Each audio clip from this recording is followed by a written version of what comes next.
Aksariyat holatda bizning bemorlarimiz ich qotishi, qabziyat bilan azob chekib keladi va ular gastroenterolog xirurgga murojaat etishadi. Ko'pchilik xirurglarimiz qabziyat natijasida paydo bo'lgan gemoroyni qabziyatni davolaydi, uni yechimi bor deb bemorlarni operatsiya qiladi. Afsuski bu narsaga ishonmang. Hech qachon gemoroid operatsiyasidan keyin sizni qabziyatingiz yo'q bo'lib ketmaydi. Chunki qabziyatni sababi umuman boshqa joyda yotdi.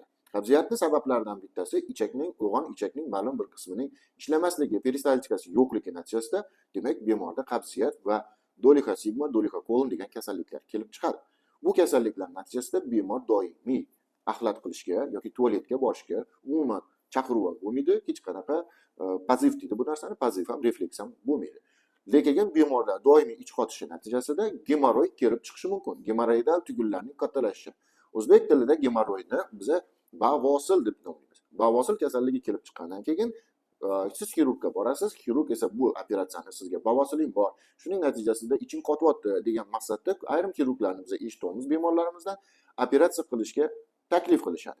Ko'pchilik bemorlar bu bavosildan qutulsam, ich qotishdan ham qutulaman, qabziyatdan qutulaman degan maqsadda operatsiya qildirishadi.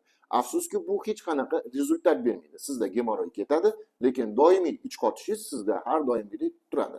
Siz yana ham o'sha senadeksin, bisakadil, pikalax, dufalax degan tabletka dori vositalarini qabul qilib yuraverasiz. Kerak bo'lsa siz klizmaga o'tasiz, kerak bo'lsa buni barmog'ingiz perchatka bilan uni axlatni tozalashga o'tasiz va qarabsizki, sizga qabziyatda qilingan gemoroid operatsiyasi bir tiyinga qimmat bo'ladi.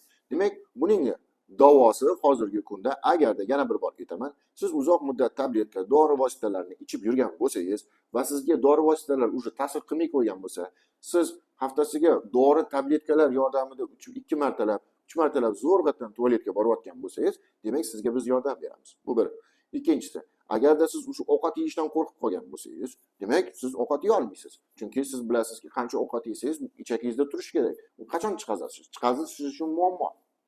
Buni chiqazish, axlat chiqilish yoki tualetga borish siz juda ham qiynalib, buning natijasida siz tualetni asobi tayyorgarlik ko'rib, bunga keyin tualet qilishingizga to'g'ri keladi. Demak, siz hayotingiz davomida qiynalib kelyapsiz bu problemadan. Endi azizlar, bu muammodan hech qanaqa qiynalish kerak emas. Marhamat, bizni telefon raqamimizga telefon qiling, bizning menejerimiz biz siz bilan konsultatsiya o'tkazamiz. Konsultatsiya o'tish davomida siz kerak bo'lsa iregografiya tekshiruvini qildirib keladigan bo'lsangiz, haqiqatdan ham dolixa sigma kasalligi tasdiqlanadigan bo'lsa, bu bemorni biz operatsiya qilib to'g'rilab beramiz. Demak, operatsiya jarayonida operatsiyani uzoq muddati 1 soat vaqt oladi. Siz klinikada bor yo'g'i 2-3 kun davomida kuzatuvda bo'lasiz va normal holatda ich kelishi joyiga keltirilgan holatda biz sizga uyingizga javob beramiz. Nazorat davomida 1 oy bizda nazorat davomida bo'lib turasiz.